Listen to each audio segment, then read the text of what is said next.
The Nikki Glaser Podcast.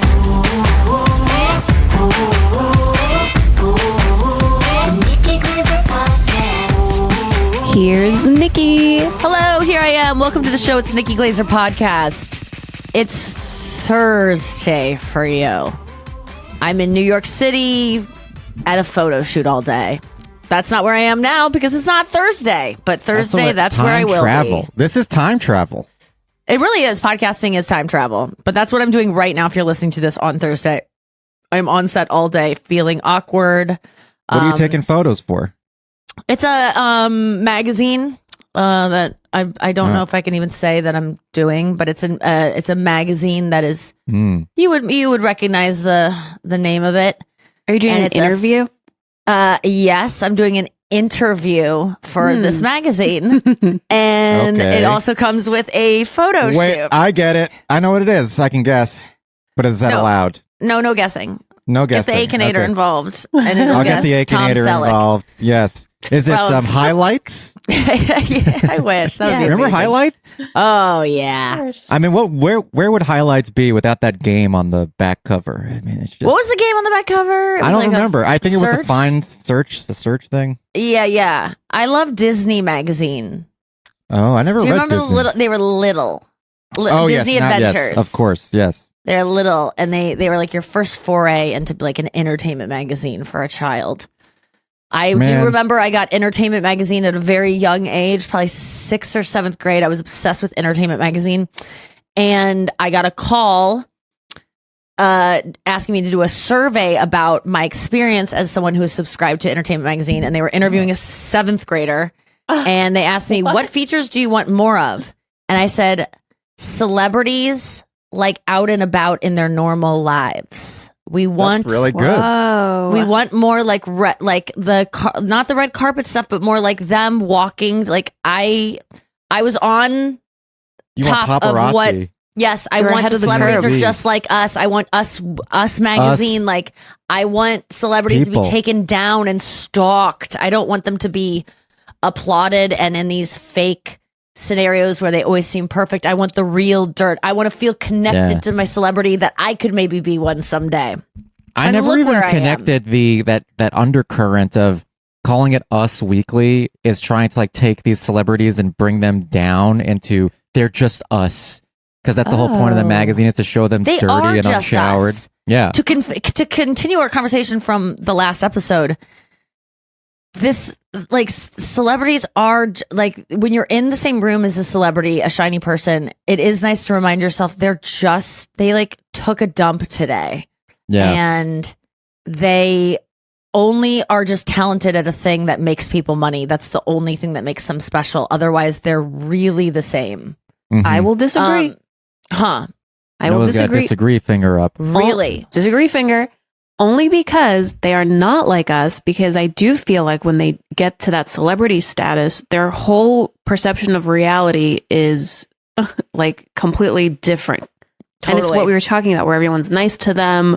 They never have to really lift a finger. They get stuff for free. Yes. Yeah, well, and then you Everyone around also them have laughs you at have a everything they support say. staff around you, Yeah. which is not Everyone tells you normal. you look amazing all the time, all the time. I've never not looked amazing to everyone who works for me.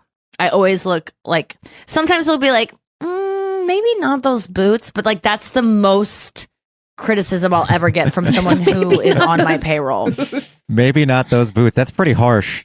And I cry and I fire them immediately because I go, what do you mean not these boots? I am wearing them, thus they must be perfect.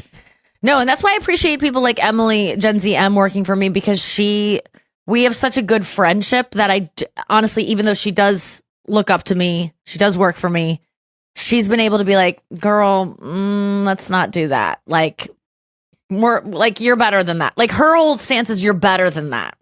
So Right. it's a compliment. And also, it's wrapped in been an established that insult. she's a huge fan of you. It's like if you didn't have that foundation of respect, She's then the rooting for judgment me. would be. She wants you to succeed. Yes, absolutely. So today I actually sent her. We posted new tour dates. New tour dates up right now. Tons new more. Fort And, Lauderdale. like lots and lots of dates added, and more dates are coming. And I got so many messages from comedians that are jealous of my tour schedule. It was so funny. I woke up from a nap, and during that nap, my tour schedule got posted, and I got DMs and messages from comedians who are big that are like, "I'm so jealous of your tour schedule," and I'm like, I don't have a life. Like, I understand looking at my tour schedule and being like, "Wow, she's killing it," because I am, but that is so much work, and I don't have a life when that's going on, and everyone needs to remember that. But it was just interesting to me. I was just like, then you guys go do this. Like, I literally didn't do anything to get it. I just said yes to everything. Like, I wasn't like, I want to go here and I want to go here and this is what I'm going to do. Like, I'm not a type of person that like has goals like that of like, and then we're going to go there, and we're like, it's just, that's just, you just say yes. So I was kind of perplexed at this, like, what the fuck? You have so many dates. How are you doing this? And I was like, I don't know. The demand is high. That's me being not modest. I don't know. I guess people just love me. That's not at all what I'm saying. But the people that wrote me have more demand than I do. And I was like, right. But you chose to have a family that you need to be there for. I don't have that. I literally wrote to this person. I go, but you have dozens and dozens of millions of more dollars than I do. So you deserve time off. I don't have that luxury. The world is ending. I need to figure out a plan for when entertainment stops. Which is probably pretty soon, honestly. 5 years. I'm not kidding you. I think it's the next 5 to 10 years. I'm saying yes to everything. It's a cash grab for me, not because I want new Go-Yard bags, Emily. It's because I want go bags to stuff with flares and flint and jerky and and gauze. And other survival things. You forgot the most important thing of all. Water filtration. Water filtration. Number one in a apocalypse situation. That thing's worth. See. Just kidding. Of course it is. Yes, you're right. Yeah, after 3 days, you die with no water. And what's the tablets that you can take and kill yourself with? Well, some guy might come in and be like, that's the most important part of the most important thing is a gun, because you can just shoot the person with the water filtration thing and take it. Oh, and that will be happening a lot. And I, unlike Kamala Harris, would not know what to do with a Glock, and would have no desire to. I would rather be shot than shoot someone. But not as much try as to get their water. What? They've done studies about this, about how people assume, like I study a lot. I watch a lot of zombie movies because I love zombie movies. And there is like this new era of zombie movies where as soon as the apocalypse happens, everyone just starts killing each other. And then the world becomes roving gangs of criminals. But it's actually, we get together and we like help each other. Exactly. Historically. Until things really fall apart, like, and it's been months and months and months, the only people who survive are the ones who are criminals. At the beginning of every crisis, everyone is nicer to each other. Like, think about New York City, the day after 9/11. People weren't like running around looting. They were like, there was the nicest time ever in New York. A lot of 9/12. empathy. Right. Yeah. We need another one of those. No, that's not what I'm saying. But it did create even like, the natural disasters that are going on, like people come together. It really is sweet, and it's sorry that it takes that. But yeah, that's my point of working so hard. I want to coast at some point, or I just want to get as much as possible. You need to get a compound. I just can't buy a $3,000 bag. I'm not going to do it, Emily. I don't care what you say. I literally can't do it. I will think about that Go-Yard bag when I'm trying to cut it up and eat it and be like, can I eat this leather during the apocalypse? I'll be so mad at this expensive dyed leather that I can't eat. What'd you say, Noah? So Emily's encouraging you to buy a designer bag. Yeah, Go-Yard. Because it's just a good statement piece. It looks chic. It's a good looking purse, but to me, it is just a way to let people know that you have money.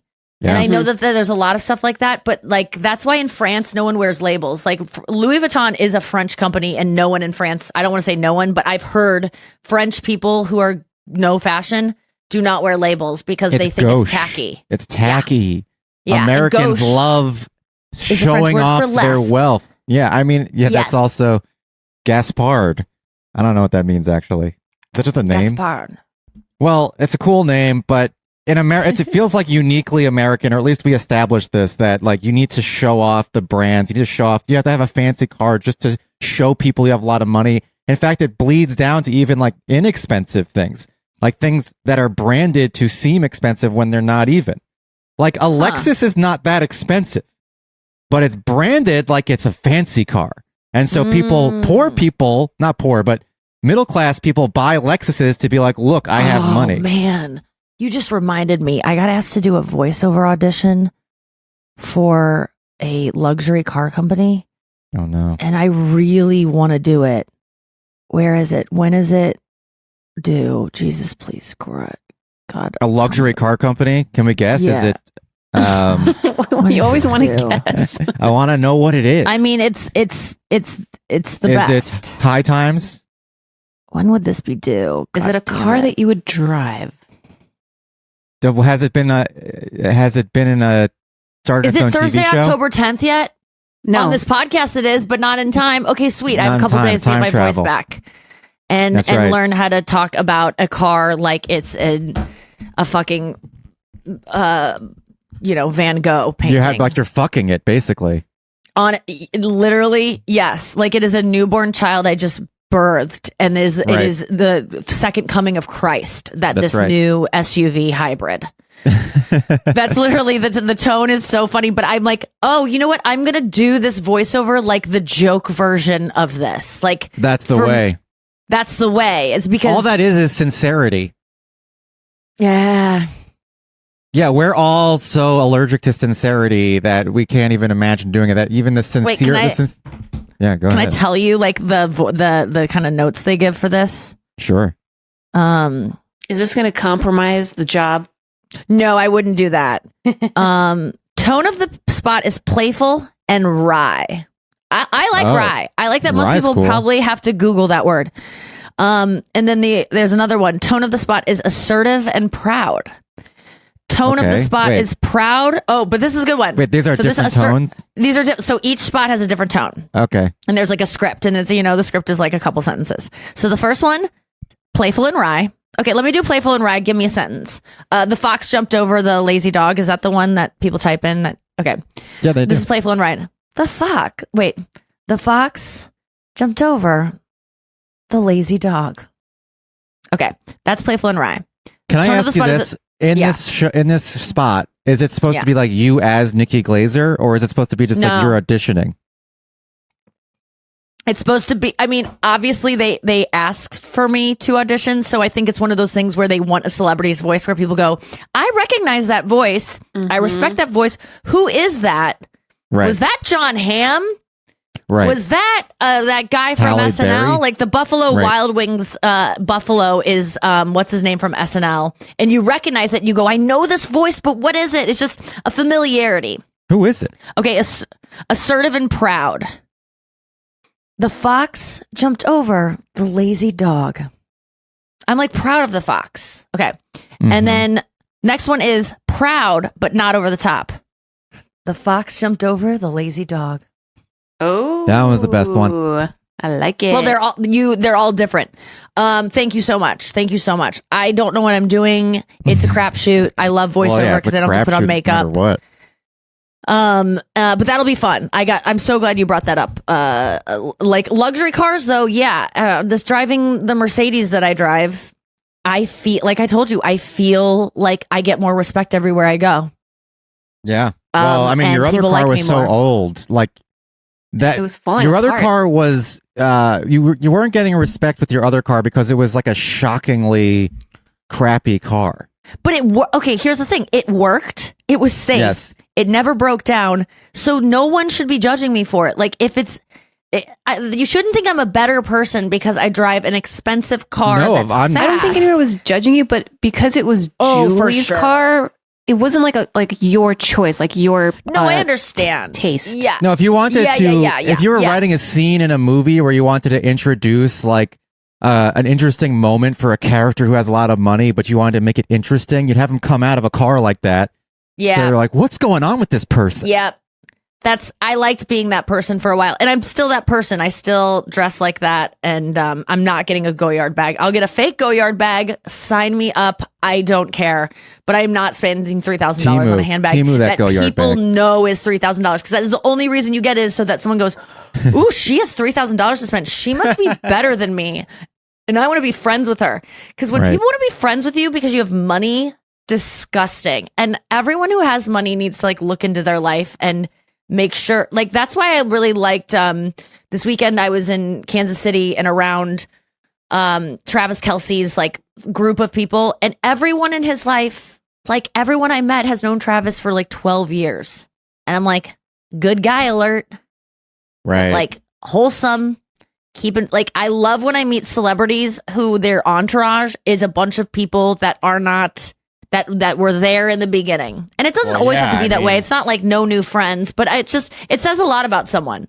And that's why I keep mine around, so people think I'm humble. Mine's strategic. You've been paying all your high school friends monthly to stay around. I had a great weekend in Kansas City with I went to see Kirsten, and I also started comedy in Kansas City. I went to KU. Like Kansas City, I've lived there a lot. I lost my virginity in downtown Kansas City. I to a guy who will, will remain nameless. I auditioned for Last Comic Standing out of Kansas in Chicago, but with I got on TV for the first time when I was in Kansas City. I fell in love for the first time in Kansas City. A lot of things happen in Kansas City, and I love it. And going back is like awesome. And that city fucking rules. It's so good. Because you compare it to St. Louis, because it's like on the other side of Missouri. If you don't know, in my mind, if you folded Missouri in half, Kansas City and Missouri would kiss, because they're literally on the opposite sides. Same latitude, I guess.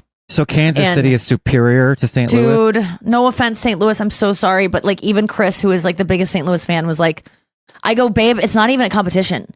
Kansas City fucking nails it. They've got all these cool districts, all these like, there's just, their stadium is amazing. They have an opera house that I saw that was incredible. They have the plaza. They have... it's just they've got a baseball their team new and a airport team. is gorgeous. They have a baseball team and a football team that are both the Royals did well last night in the playoffs. Yeah, I was at the Chiefs game, and Yankees. during the Chiefs game, they started screaming for no reason. And I go, "What's happening?" And it was because the Royals had just won a game, and it's like this town just keeps tied on still, winning. Still time. I want to go to Kansas City. The Royals famously It's have really not nice. won anything. You'll love it. I don't think the Royals have ever won. Let me look that No, up. yes, they did. They won the World Series 10 years ago. Oh God, really? Yeah, and that's when the city kind of like I've at least I've heard kind of turned around and really became what it is today. But it is thriving, and yeah, I went to my first Chiefs home game because I went to the Chiefs game last week, and it was so fun, and I love understanding football now. You get it. Do you know what it feels like? I told Chris, I was like, it feels like, and I did post something in my story where something happened on the field, and I turned to Chris and I go, what just happened? And it was a very obvious tackle, and I was being funny. I knew what was happening. I understand football probably 400% more than I ever did. I used to watch, I don't even know what I did at football games. I understood literally none of it, which, by the way, in the show Nobody Wants This, they also talk about how they don't know anything. No. Sorry, it wasn't that. Jackie Tone and Kristen Bell are best friends. They're both on the show, but they're best friends in real life. And they were doing an interview about like what would be the worst Jeopardy category. And Kristen Bell said sports. And they both were like, we don't know football at all. And it made me feel so good. But I'm not with them anymore, girls. Sorry, I left you behind. I understand it now. Didn't take that long. It did. For me, I gotta say, Brian, for me, as someone who, when I try, I kind of get things pretty quickly. It was a struggle. It was like learning a new language, and I am still in like Spanish 2 on it, but I can figure some stuff out. But I will say, I learned yesterday, if the ball hits the ground, it's done. I thought it could bounce and then someone could catch it and run. You know, there's little things that pop up that are like very well known that I'm like, oh, I still didn't know that. Right. That's true in rugby, though. It's another confusing. Okay. In rugby, you could hit the ground, you could still keep moving. But I loved it. It's like, you know when you realize, I remember looking at my mom's cursive handwriting and going like, before I could read, and going, what is that? Like, what? I don't know what it is. I like the look of it, but I don't know what it is. And then one day you learn, and it all of a sudden you can read it. And that's how football felt to me. It was like this thing that I could look at, and it was pretty to look at or interesting, but there was no comprehension. It really felt like I just learned to read. And all of a sudden I'm like understanding most of what's happening. It was like it was so fucking fun to like know when to cheer. And I know last week I said I wasn't really sure when to cheer. I am like locked into when to cheer. I get it now. Here's the only thing I can't, when you are watching a game on the field, and Brian, you can talk to this, you don't really know sometimes if they've made first down because it's like right on the edge, and the angle you're watching from on the field can be hard to see if we were like right next to the field goal parallel with it. So we couldn't tell. To me, it looked like they made every field goal. Right. You were in the end zone area?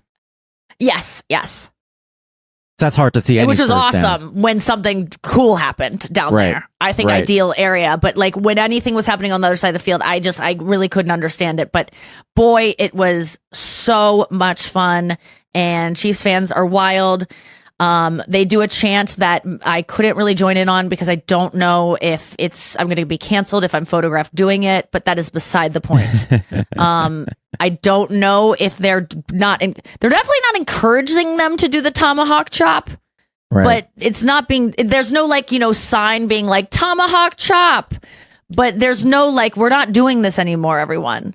But I do I did sing the chant. They're one of the few teams that just kind of maintain their Native American status without anyone questioning it at all. Yeah. Because their logo is an arrowhead. It's not a head. It's not a literal and their mascot Indian head. Is a gay wolf. Is a androgynous. It's not even gay. He's like asexual, and he's like the guy that he's like a furry.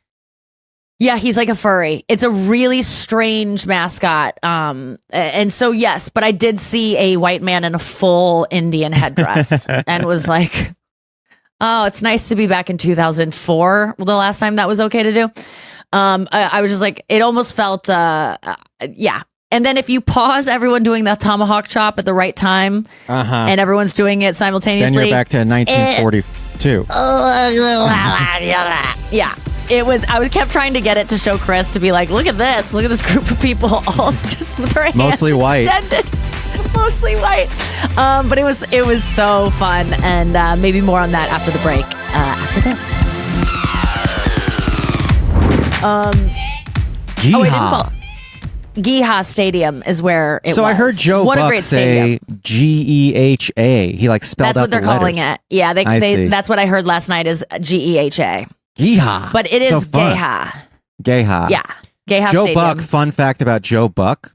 He went to Indiana University and he's a Hoosiers fan. And I went to Indiana University. I really didn't know that until last night because during the broadcast, Troy Aikman said that he's excited to see the Hoosiers because the Indiana football Hoosiers are 6-0, which that's the first time I think they've ever been 6-0. They're actually good. They're ranked. It's a miracle. They've never been good at football. And then Joe Buck and Troy Aikman gave them a shout out last night during the broadcast. Oh, because Joe Buck's an Indiana Hoosier. Well, Joe Buck is a friend of mine, as you may or may not know, and he's the guy that gave me my. Sorry, I'm having acid reflux. I might need Joe Buck again because he gave me my throat surgeon.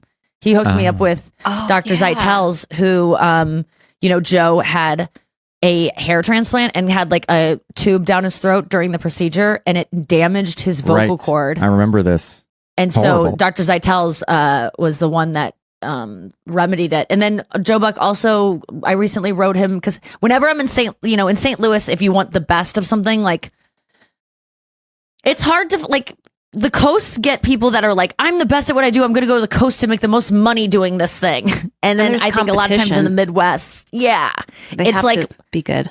There are great, great talented people in the Midwest, i.e. myself, that have stayed, but they're harder to find. So I just go to Joe Buck and I go, hey, who's a good makeup person? Who's a good stylist? Who have you used? Who's a good bodywork guy? So he sent my mom to a nice bodywork specialist. But Joe Buck is one of the nicest guys. I love him so much. He's so funny.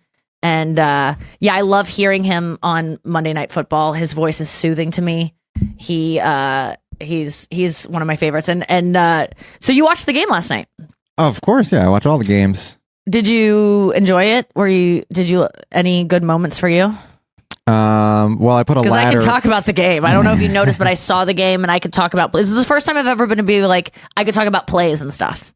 I put a ladder on Rashid Shaheed, which a ladder is a betting term where you can bet that you place like many different bets climbing a ladder of stats. So, for example, for Rashid Shaheed, the stats started at 47 receiving yards. So you place a bet that'll hit 47 receiving yards. Then you place another bet that'll get 57. Then another one that'll get 67. Then another one that'll get 77. So if he keeps doing amazingly well, you just keep winning over and over and over again. Mm-hmm.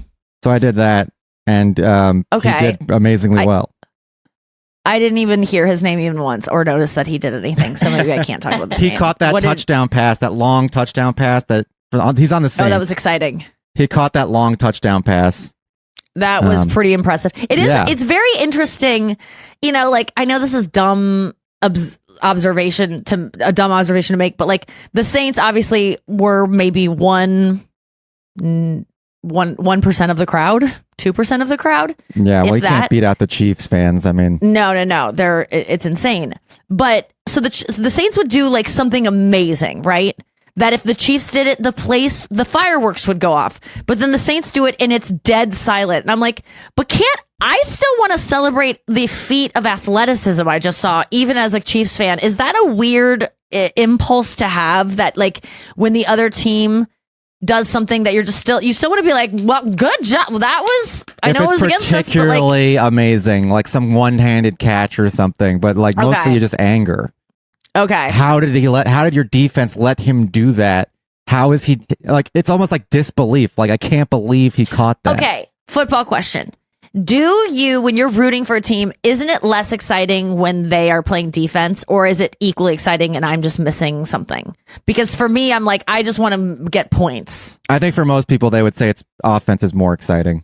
Okay. Yeah. Okay, good. But if you're winning and you just need to like dominate the other team and not let them score, it's kind of exciting. But so here's the most interesting thing that happened in the game last night, and it's Taylor Swift related. Oh. So do you remember the big fat defensive Saint player? I love this detail. This little detail. So yes, a guy like that never, ever touches the football like that and gets to run with it. And so he caught a deflected interception. He ran down the field. What does deflected mean? It was like tipped, like someone hit someone's hand and then flew up in the air and then just landed in his lap. That guy, first of all, he used to be a Chief. He used to be a Chief. That's right.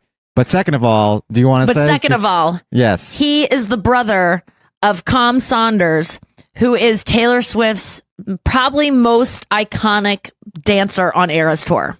Yeah. And Cam, I believe it's Cam, is from St. Louis. Wow, I didn't know that. Which is also cool. But so Cam is brothers with the guy that used to play on the Chiefs, that the Chiefs are now playing. So Cam was there at the game, and that was so cool. And his brother had ran the ball as a defense. He's a defensive guy. He never touches the ball. Apparently, in high school, he played running back also, so he was actually fast good. As fuck. Yeah. So he carried the ball. Troy Aikman was celebrating how good he was at actually holding the ball, because as a defensive player, you're not known to be able to hold the ball. Usually, you play defense because you can't catch and you can't carry the ball, but you're fast and you're... Oh, they're like me with a baby. Just a little bit awkward, don't know what to do with it, and people comment if you're good at it at all. Right, you're better at defense when it comes to baby. Yeah. I turned Chris on at one point because there was a whistle blown right before the play, and he goes, "What is that?" I go, "False start," and he was just like, "Yeah." And I didn't think that was that impressive, because I just know that if the whistle's blown before anything happens, it's always a false start. I've just picked up. Okay, I have a real hack for you. This is a real hack. I don't even want to say it because I feel like I impress people with this sometimes, and now they're gonna know my secret. Okay. But it's not like it's a well-known secret. You can tell 50% of the time what penalty is about to be called by the refs based on where the flag was thrown. Okay. So if the flag was thrown, if you start the line of scrimmage where the ball starts, and then if you go 30 yards down, if a flag is thrown 30 yards down, 9 times out of 10, that's going to be pass interference. So because of where the flag was. I'm sorry. Isn't the idea of football to interfere with a pass? Why is that a penalty? I don't even You know what that is. interfere with the pass, but not with the person trying to catch the pass. Oh, so it just means they like, then what's holding? Is that a type of pass interference? Yes, it can be. And that could also be defensive or offensive. God, like this is always the answer to football. It can be. It's like, oh God, is it just yes or no? Well, oftentimes, but not always. So watch for where that flag is thrown. Okay. If the flag is thrown behind the line of scrimmage, it's almost always holding. Okay. If the flag is thrown right at the line of scrimmage, it's usually a false start. If the flag is thrown and it lands, if the flag is thrown after the play ends and it's somewhere that the cameras weren't even seen, it's almost always a personal foul for like doing something like punching someone in the face or something like that. So if you just start watching where the flags are thrown. I'm throwing a flag on this conversation. Okay, but I get what you're saying. Start watching where and when. What the penalty is, and you'll then I'll know. You'll start to be able to say what the penalty is before the ref says it. It's so fun. I just, I think, I'm sorry to talk about football so much, but I hope that besties can relate, and I hope that everyone out there kind of forces yourself to maybe get into something that you were always really like, it's not for me, but you had a kind of like people in your life like it, but you always sit out the conversations. Force yourself to try to get it, because when you do, and it took me literally a year, you guys, it's been a year of trying to understand football. Chris bought me a board with the magnets. I've been watching YouTube videos, and it's been slow, but it's finally here. And I had a fucking blast at this game, understanding, not even needing to, like, I've never once stood at a football game and wanted to. I only did it because everyone else was. I've never once given a fuck about anything that happens at a football game because I don't care. I'm not rooting for a team. And it's just so exciting to care about something. Oh my God. And it really is. I really implore people to like open your minds.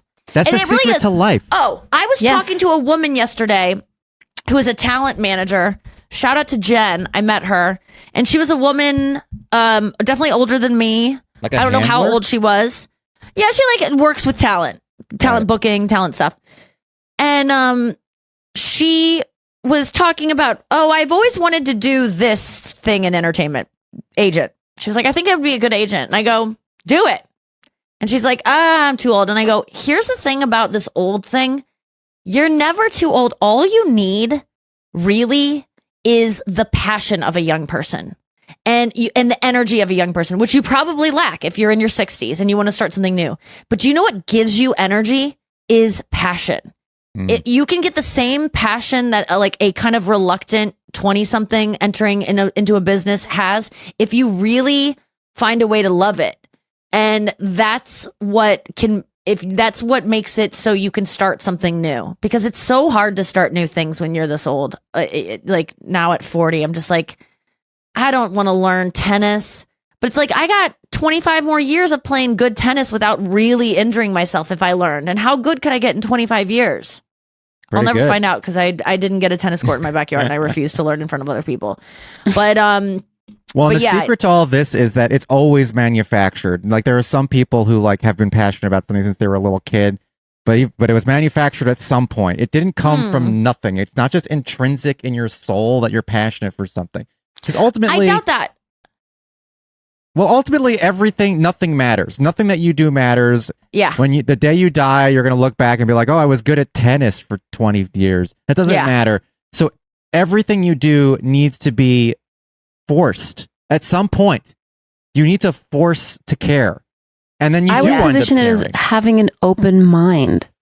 Mm-hmm. You need to have an open mind, but caring. It's about being passionate and caring about things that intrinsically do not. It's like nerd culture almost. It's like, why does someone care so much about Star Trek? And it's like, because fucking nothing matters. Right. But also, you know what people also need is people who do care about things that they have a lot of knowledge about that other people are behind on. They need to be very welcoming to people who don't know and not judgmental, because I found that that's why I like Gen Z. They don't seem to judge me for being interested in learning their ways and not being like, she's old and she's trying to look young. Because that's not what I'm doing. I'm just trying to keep my mind young. Yes. Honestly, yes. And I haven't felt any judgment of which would have been my initial reaction of like, ew, Nikki's trying to be young, or like understand our like what Riz means because she wants to use it so people think she's young. I just think it's cool. I think you guys are cool, and I like that the way you talk. And I think that football, I've had a lot of compassion from people helping me understand the game. And I think that that's what turns people off, is because they just don't want to look stupid. But I was going to go to some kind of class. Oh, I wanted to like maybe join like a flag football team. But I just like, how are there enough people like me at 40 who are women who don't know anything about, who've never played, like, because I don't want to play with girls that are really competitive and good at sports. Yeah, it depends. I who like loved, I played basketball for years and years and years. I couldn't join like a Zog sports because the people are way too competitive. Yeah. We need a different rung. There needs to be a 40 people who plus, are going to cancel most of the time. Right. There needs to be a 40 plus half cancel, half not cancel league where people are like, I'm just here to have like a nice time and get some exercise. I don't need to win the game to prove that I have worth. Dude, I like did a workout with Kirsten this weekend.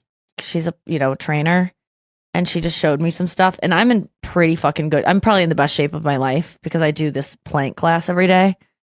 I thought I was getting a full body workout, and that is not the case. I am so goddamn sore from the stuff she's teaching me to do. And I'm like, oh no, I have to start doing other stuff now. I have to do like deadlifts and cross training. I have to cross train. And my body is so sore, and I work out every day. I was so depressed at how sore I got. And it was eye-opening that I have to do it. But I think that's another thing, like people getting in shape. This plank class I go to, shout out, love you. It's called Legree. That's not the name of it. That's like the kind of workout I do, and I'm truly obsessed with it. Don't walk in there as a novice. You're not going to have a good time. Like, I had to go learn Pilates one-on-one from people to get fit enough to even walk in this class. Because sometimes I see a beginner walk in this class and I go, this is not fair. She's never going to come back. This is so overwhelming. I would have a panic attack if I were her, because I could see that she's doesn't know what she's doing. She's definitely can't do a plank hold, and they give modifications, but like, it sucks that to even work out at places that most people are going, you have to like train before you go there. Right. That's how I feel about so many things, is that there's not enough beginner stuff for adults, like real beginner. We gotta get, like, if you don't get it in early, you're kind of lost. Sure. But that's what Duolingo's for, I guess, to get you ready. You know what I think is like one of the most welcoming exercise situations, and this is coming from an outsider. I don't know this for sure, but rock climbing gyms. I feel like they want you in there. Like they just want you in there. They just want to talk to someone. They're all like high, but also caffeinated, chatty. They want to like belay you. They want to teach you about the carabiners. Right. Yeah, they're a real. That does seem like a warm, welcoming community, which to me would be an extremely intimidating thing to go in and start doing. Yeah. But they do seem friendly. I wouldn't want to do it because I don't want friends. Like I want to just go work out alone, listen to angry music, and then leave. I don't want to have to like socialize every time I go to the gym. In a gym. Yeah. I heard a really funny bit. Joe Zimmerman is one of my favorite comedians, and he has a special out right now on YouTube. And it's so funny, you guys. Joe Zimmerman, if you want a good new stand-up special. But one of the jokes that I'm just like, I can't believe this. Like, when you come across a joke, you're like, why didn't I think of that? It's like right there. Why hasn't everyone thought of it? But he's like, as a kid, all you want to do is play. And the worst thing is when like you get called in for dinner because you're like, I gotta go eat. I want to play. And like, then the other worst thing as a kid is bedtime. You're like, I don't want to go to bed. I want to play. And then you become an adult, and that's literally all you want to do. Like, your whole life revolves around the two things as a kid you were trying to avoid the most so you could play. And then when you get together with friends to quote unquote play, there's no play anymore. You get together to go eat. You're like, let's go do the eating thing. Wow. Or you sit around with your friend and you watch a football game and you watch other boys play. Wow. And it was just such a great Joe Zimmerman. Amazing. Yeah. That bit, like, floored me because it was just so it came around. It proved a thesis, and it was just one of those that you're like, damn, that's so true. But and then he just said, like going to school, and I've heard people talk about like running the mile in your street clothes, and then you have to go learn math and stuff like that. But he has a great bit about that, where it was like you would eat spaghetti and milk, and then they'd go to recess. Now go run around on a parking lot. It was so funny. That's great too. I had a great time watching comedy this weekend. I went to see Andrew Santino. He was in Kansas City. Another redhead comedian. Yes. Oh wait, That's is Joe two. Zimmerman redhead? I thought so. Is he not? He doesn't strike me as one. Oh, He seems I thought he was. lovable. Hold on. So, that was a joke. I love redheads. So Yeah, he's redhead. he's He's a little definitely redheaded. He's a little definite reddy. redhead. No, he's God, I wouldn't he's have- not just a little. It's Joe, if red. you're listening, you don't strike me as one. By the way, Joe, one time we were like friends for a little bit. We're still friends, but like we were hanging out, and he was going to the Mall of America to perform, and I told him to go. Like, do not go. You got to see the seals. Like, they have indoor seals that do a show. It's disgusting. Like, I was like really upset by it. I wanted to protest during the thing because these seals are just locked in this mall all day long. It's like barbaric. It's disgusting. Wet seal. And he thought I meant he bought a ticket to go see the seals. And he wrote me afterwards, I saw the seals. And I was like, isn't that fucked up? And he was like, what do you mean? Like, he misinterpreted why I wanted him to see the seals. Like, I just want you to like see them and be horrified by it. But it was really Right. funny. He's just a great guy. But I'm becoming He's like, an you're like, SNL go see head. the border. Go see the.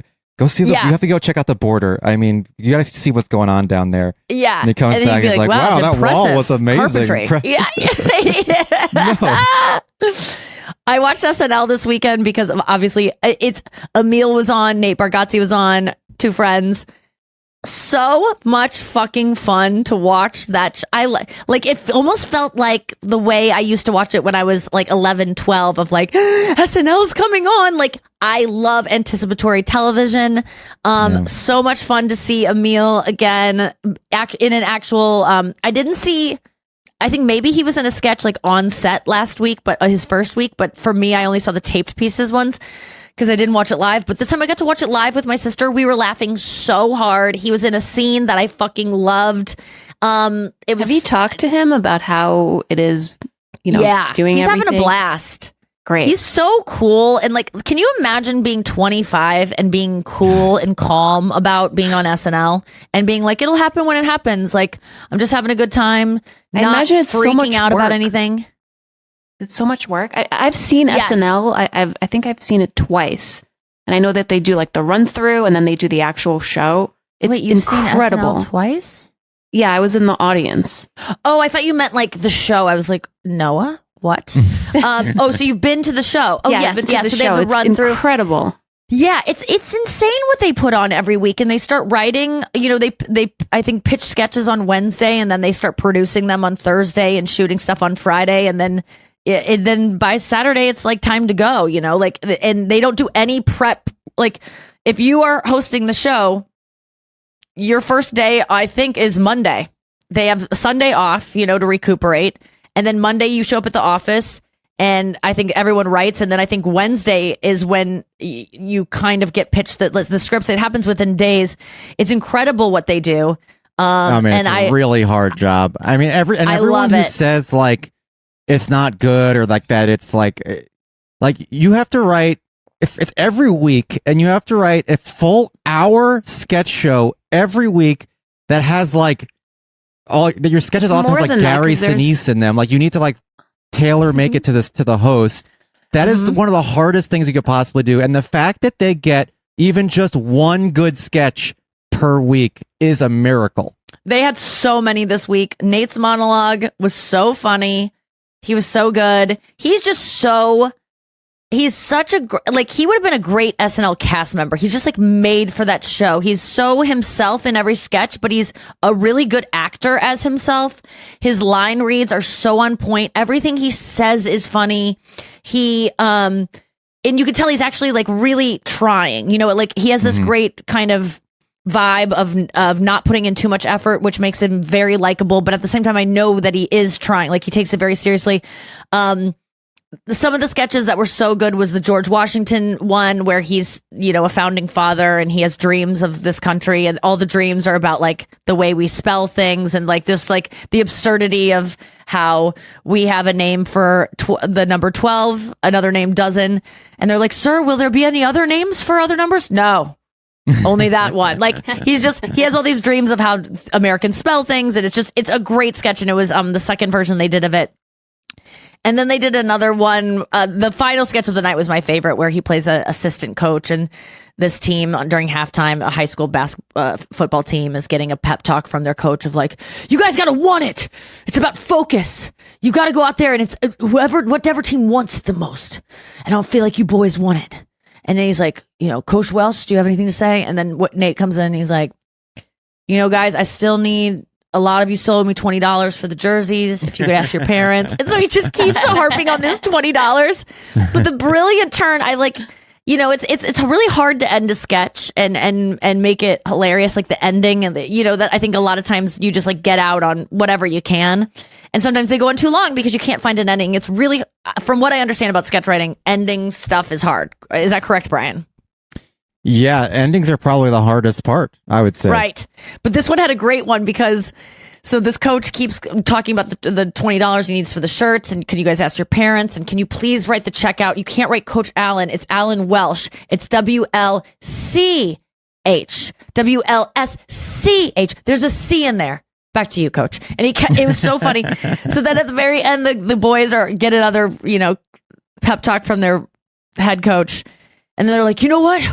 We are going to go out there and I'm going to get that $20 for my mom. And the other one's like, I am too. We're going to go do it. And then like, it was just such a great triumphant ending. It was a perfect sketch. There was another one that was a water slide sketch. I mean, I think these are worth going through and watching again if you have time. Lonely Island is back. Right. Which is so exciting. They did a great song called Sushi Glory Hole, which like the premise at first, I was like, okay, I don't know if I'm into this. It's kind of grossing me out.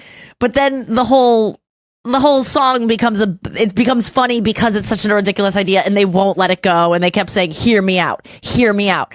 And it just becomes about these guys who are incessant about making a sushi glory hole happen. And it's just great. The cold opens are great with all the impersonations of the political stuff. Like I am just like, it's fun being a fan of that show again in such a real way. And I look forward to it every week now. And oh my God, shout out to Heidi Gardner. Everyone needs to watch Heidi Gardner do a sketch called like, what was it called?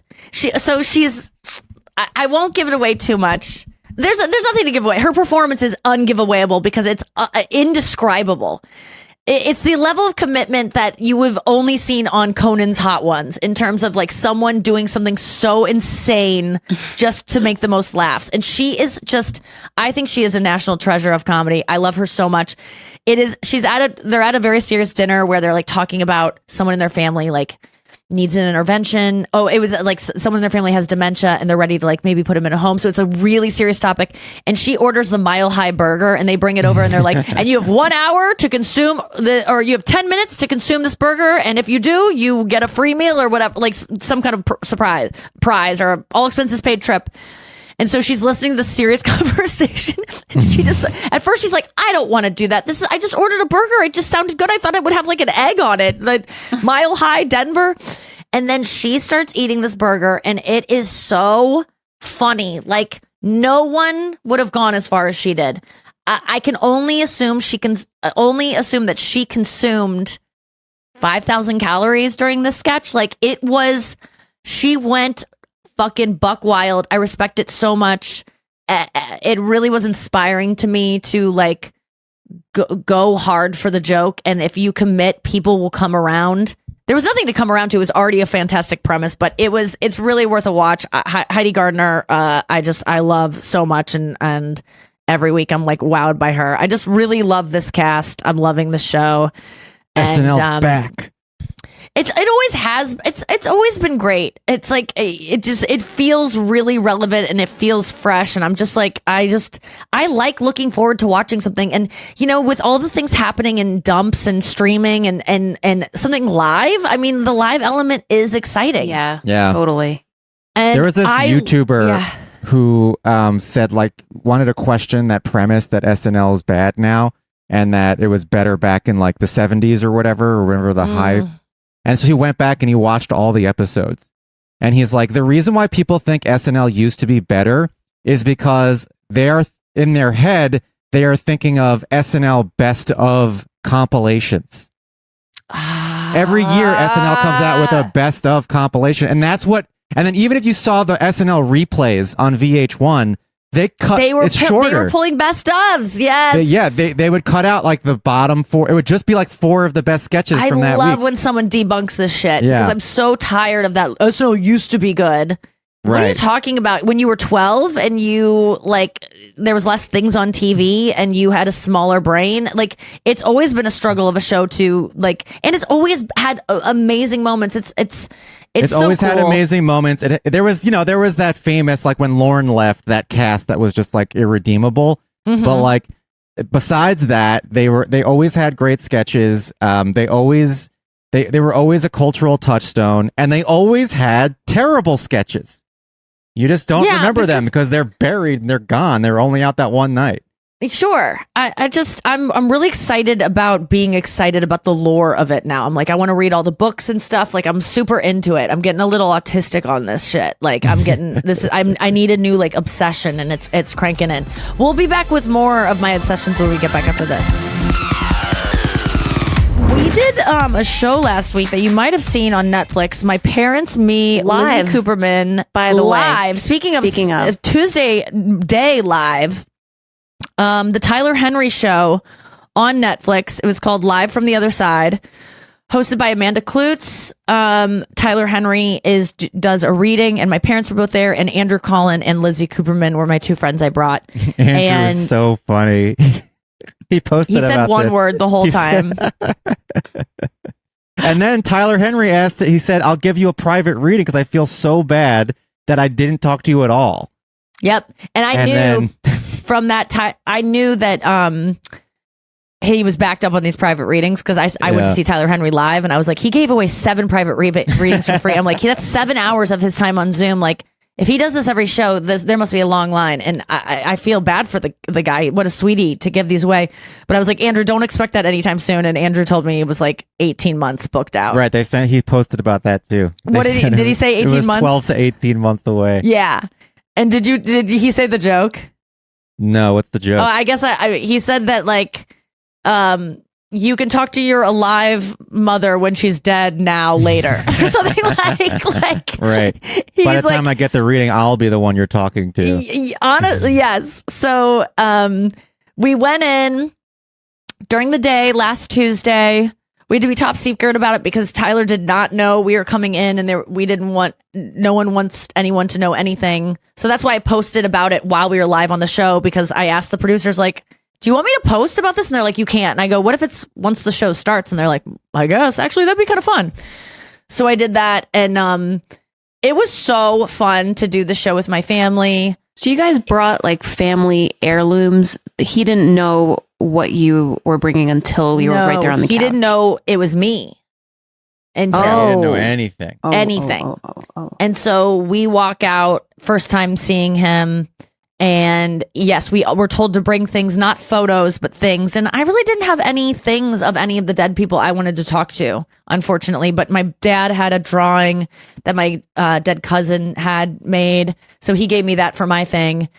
My mom had a bracelet from my Aunt Lynn. My mom also had some hair from my mom, but she forgot to bring it, as you do with locks of hair from your dead mother. She left it at home, which the ironic thing is my mom had someone else's hair in her hair. My mom took half of my extensions. Because Julie had a glow up on that. Huge glow up. She looked like a real housewife. Yeah. She's unrecognizable. She said that her mom shouldn't come back because she wouldn't recognize her. It was so funny. I got her full hair and makeup from my friend Leia. And so my mom never wears her hair down. Ever, ever, ever. No one's ever seen her with it. I haven't even. She's insecure because it's such fine hair. And she told a story that when she was little, like her teacher told her she had fine hair and she went home to brag to her brothers. Like, Mrs. Sutke told me I had the finest hair. And they're like, you idiot. It means your hair's thin and shitty. Everyone was so mean to my mom. My poor fucking mom. They called her pig woman. That's right. So, I mean, I was watching this at home live as a skeptic, hoping that Tyler Henry would convince me. And he started off so strong. Oh my God. Out of the fucking gate. Out of the gate. Him and is that his wife? Who is that? No, that was, no, he's very gay. Okay. Is that his beard? No, that is Amanda Klutz. She is a host on CBS's The Talk. Okay, and so she's also a host. Broadway star. Yes. Wait, host. no, it was his mom. His mom was there. Oh, his mom. Yes, that was definitely us. Yeah, his mom was also sat on the side. Right. Teresa, so love her. Out of the gate, he's like, "What's that restaurant we went to?" And then the mom's like, "It was Lynn's." And then like, "Do you have a Lynn?" And then you guys have a dead Aunt Lynn. Aunt Lynn was our number one that we wanted to come through. That is insane. It was jaw dropping. My jaw did open. And then it just got ADD. Like there were just so many different details coming in. It proceeded to just unravel in my mind. It's a live show. Right. He's tried his best. There was a lot of stuff coming through. I thought for me, him describing a guy being pushed and then being catapulted into like a wall or something was so visually representative of me pushing my dead cousin in a car and when we called him Crash Hiller, which was like his Evil Knievel kind of persona that he was a huge part of our childhood. I thought that was very much JD coming through. I believed it. Maybe I was inventing that. Maybe everyone in the world can think of some dead person that they've pushed that fell out of a window. There's some story or something. Sure. But that there's too many to choose from. Here's my bottom, like, because everyone's like, is it real or not? I have I'm never going to get a reading from him again. I could burn this bridge and say that it's not real if I didn't think it was. I'm 50-50. Here's what I do know. I don't think that Tyler, if it's not real, I don't think Tyler knows it's not real. I think he is acting on instinct and believes that. I mean, he could be hearing voices in his head. Whatever. I don't think it's that, but it's either real or Tyler doesn't know it's not real. And here's the other thing. Even if dear Tyler Henry is fooling us all and is a complete charlatan, I looked at it and I go, what harm is this causing? I'm trying to find anything bad that is because of if this were all based on lies. All he does is give people closure, makes people feel like that there's something after this life, which is so soothing. That's amazing. I love that. And he tells people that they might have cancer. He gets people to go do cancer screenings. He's only putting good things out there. And I really racked my brain for any reason if he was completely lying and I found out he was a fraud, why I'd really have a problem with it. And I don't. I think he's only doing good. He's making I would say that there's not a lot of difference between this and organized religion, except that he's not bilking people for thousands of dollars and shaming them about having premarital sex and being born with sin. So I would say that he's doing all the things that religion does, aside from building a sense of community, which is also a good thing about religion, but it's none of the bullshit of it. He's giving people hope. He's giving people closure. Well, and ultimately, he's presenting my sister's it. now going to get checked for uterine cancer because he told her she probably has it. Well, that's questionable. My sister's watching Netflix and like watching her family live on air. And Tyler Henry says, does your sister struggle with any like, below the belt feminine cancers? And we were like, no. And he's like, she should just watch out for that. And we're like, oh my God. That to me will be the deciding factor. If she goes to the doctor and they go, you got some polyps, then I will be more of a believer. I won't. Not because I just think that cancer's very regular. It's very common. Right. And well, that's where he should have started. If he's really a charlatan, he should have started off more vague. What's impressive about him, and I think why he's so successful, is because he really takes wild stabs at specifics. But I also like that he was like, okay, you know, like when you said, oh, I think it's my cousin, blah, blah, blah. He's like, no, let's not put this into a box. Let's not make something. Let's not make it something when it's not. Don't put a circle in a square like that. Not try to make it fit. That could be all part of his grift, though. That's why he is a successful version of this, because he has these two tricks. One of them is taking very specific shots, and the other one is when it seems like you're giving him a bone, he rejects it, and that's just so mind-boggling for someone who's trying to trick you. Absolutely, it could be part of the whole thing, because a lot of times, people who are tricking will do the opposite of what you think, because you go, no, if they were tricking me, they wouldn't have done that. And that's what I kept saying afterwards was like, if he was able to Google things about me and find a bunch of stuff, it would have been a better reading. Right. Now, the reading was lacked substance. Yeah, it did, because maybe that's just what we got, you know? Yeah. Final thought. Because I sensed the reading was lacking substance, I substanced it up a little bit, because I was very acutely aware during the show that this was a show and people needed to be entertained. So I did offer stories and jokes along the way to spice it up. About 23 minutes in, Nikki turned it on. That's what happened. It was like, you're waiting there, you're waiting for some revelations after Lynn, and then I could see it in your eyes. You like perked up and you were just like, all right, it's going to be a comedy thing now. Yeah, I dropped a couple lines that, I was just like, I got to save this, because I don't want people to start tuning out, being like, nothing's going to happen. I wanted to like get some stuff going, because I'm constantly, I was never trying to. My dad was like, man, the whole time I'm just trying so hard to make him right. And I wasn't trying to do that. I was trying so hard to be entertaining for people at home. Right. Like that was because it was a TV show. I was trying to have real moments and keep it real. And I obviously did that. And told some stories that I regretted telling, and was kind of like, oh God, why did I do that? But it was on my mind that this is a TV show and people are watching, and I can't just, if it would have been a private reading for my family, I would have just been sitting there like, no, that's not really it. You know, and I was trying to find funny moments, but I do, like people keep texting me like, do you believe it? And I really am 50-50. And I think that's the best I could ever give. And it's how I want to feel. Like I don't want to think that there was some way that he found out I was on the show and went through my Instagram and saw my post about my Aunt Lynn. I don't want to think that that's what happens. Could it have happened? 100% yes. Right. But is it really easy to find that you have a dead Aunt Lynn anyway? Like my dad said it took him 5 minutes of scrolling on my Instagram. Okay. So it says on your Instagram that you have a deceased aunt named Lynn. Yes. Okay. Well, I going into this, I was 10% belief, 90% disbelief. And I think leaving it, I'm now 7% belief. Oh shit. Yeah, I think I dropped 3%. I'm 50. And I will say the other 50, I do not think Tyler Henry is a fraud or like scheming people. I just think that whatever he's getting, I think that, you know that documentary where the woman learned to was helping the nonverbal man talk by holding his hand. Yeah. And it was all, she was lying. And she was actually doing what she wanted to do, but she thought it was what he wanted to do. Right. And she really did think that he was spelling those things out. Right. Because subconsciously, she was actually saying what she wanted. They did test and they determined that people who are helping these nonverbal people, they'll show the nonverbal person a picture of an apple. They'll show the person who's helping them with their hand a picture of a clock.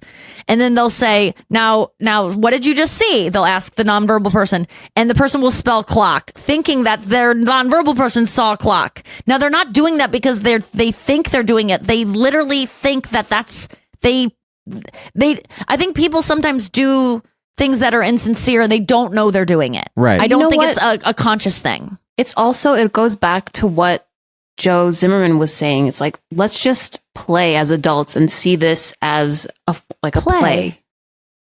That's fun. That's a really good. And it goes back to what I say, where with kids, I don't want to play.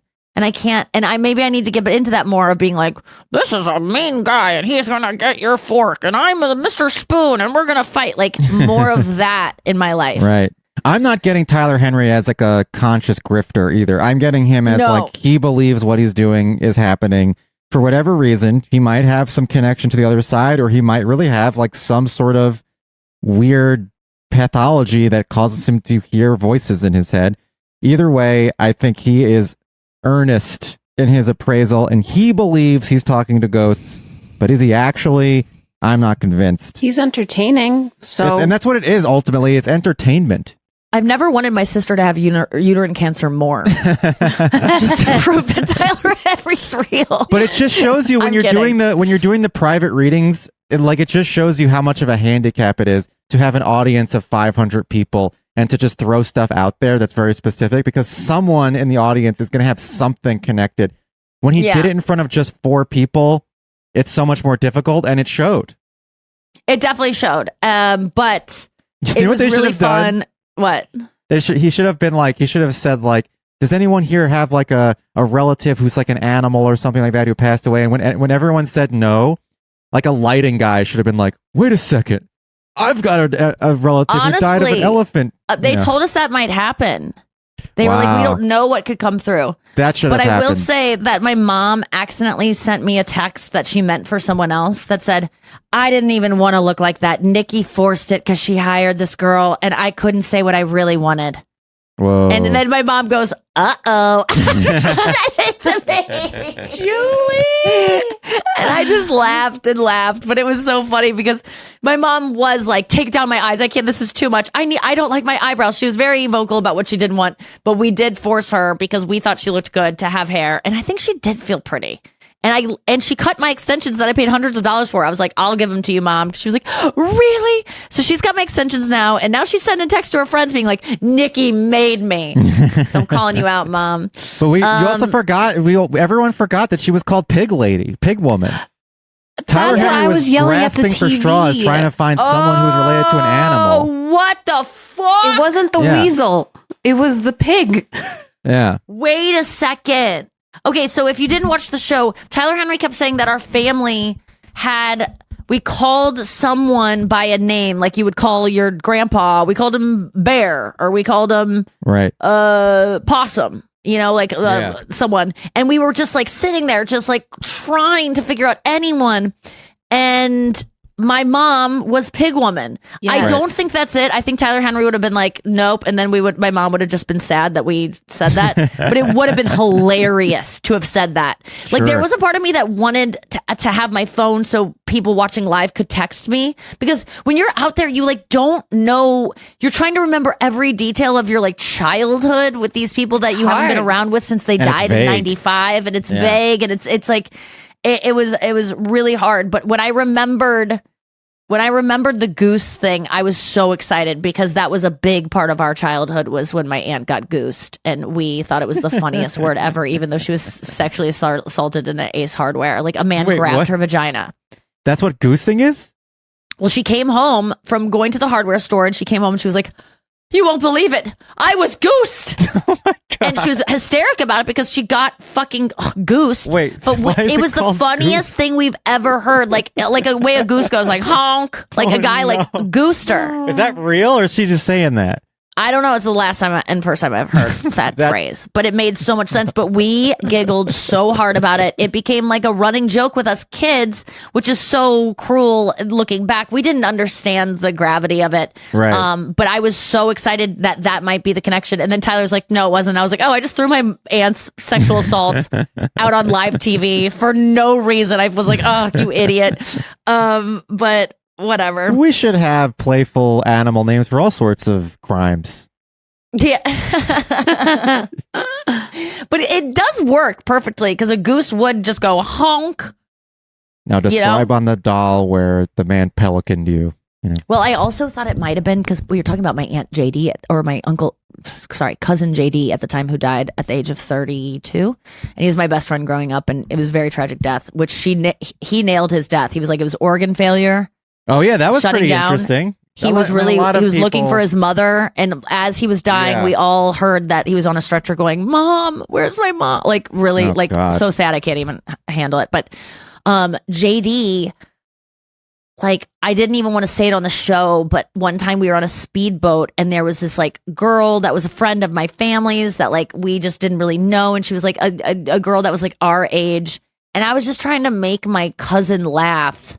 So I just like grabbed this girl's butt and I go honky. Like I just like goosed this girl on the butt. Right. And yeah. I want to just say, if I could find that girl, I would apologize. I would 1,000,000 times. It was so inappropriate. I knew it right away because everyone was like, "Why did you do that?" And I was just trying to make my cousin laugh. I think we had been doing it to each other all weekend or something. And I was almost going to tell that story. And I'm almost reluctant to tell it now because like people are so quick to be like, "That's sexual assault. Nikki sexually assaulted someone when she was 6 years old." And it's like, you can be canceled for things you did when you were 6, I think. But I really didn't know. And I thought maybe JD was bringing that up live on air because it was a formative moment for me. Do you guys have any moments like that where you like impulsively did something and you're like, "Why did I do that? That was so weird and gross and inappropriate." Like, does anything I'm haunt sure you of like it. that? When Yeah. I was 2 years old, I went in blackface to prom or whatever. You got to go to prom when you were 2? No, yeah, that's why I messed up because I said Oh, prom. that's crazy. Yeah, I mean, like it's what did I like do that was like you just said something inappropriate. there's like thousands of times I did that. thousands. Yeah. But that one really stands out to me because I just remember being like, "Oh," and it was like kind of sexual, and it didn't mean to be. Like I didn't even see butts as sexual, but the adults around me reacted to it in a way of like, "You're a pervert." And I Right. felt so horrible. So if that girl's out there and if anyone knows that girl like has told a story where I went and I literally said honky when I did it, like I said a funny voice. And I'm really, really sorry. And I hope you haven't carried that with you. I will make it up to you. You can have free tickets to my shows for the rest of your life. That's kind of all like I can give you like a free t-shirt if you like, we have like a couple extra larges left. I'm just kidding. I honestly, I would love to apologize to you in person if you're out there. I don't even remember your name or who you are, but, and also to the girl that my sister ran into at the park who said that I shoved shit in her face. Do you remember that story? No. Yeah, my sister told it, but like this girl was like, "I remember your sister at your birthday party. She shoved a bunch of shit in my face." Right, and like right. my sister goes, "Actual shit?" And she was like, "No, it was like icing or something." And I'm like, "Oh fuck, I was such an asshole." But I didn't know it. I didn't know what I was doing. Please forgive me. I do not know my ways. Oh, I was just a kid. I can't even talk about it. It's so We were embarrassing. just kids, but I did some stuff in babe. like high school even that I look back on and I'm like, oh no. No, Why did I do that? I'm sorry for any time I did anything inappropriate to anyone. It was, I don't want to say it was a different time because that'll get you canceled too, but it kind of was, I think. But also, I'm not that person anymore. I've changed. I don't want to be that person. No. We gotta go. Thank you for listening to the show. We'll have more shows for you next week. Don't even think they won't. A lot of tour dates coming up. I have Syracuse this Friday, and then I have Hershey, Pennsylvania on Saturday, and a second show on Sunday. And those tickets are probably close to being sold out. Probably some individuals available. I'd love to see you there. And then in 2 weeks, I'm going to be doing a Florida tour, hopefully, if everyone's okay there, in Fort Lauderdale and Fort Myers. So get those tickets now. And tons of new tour dates announced right now on nikkiglaser.com. Go check those out. I love when besties come to shows. I love you guys so much. Thank you for listening to the podcast. I'm so grateful for you. Don't forget. Bye.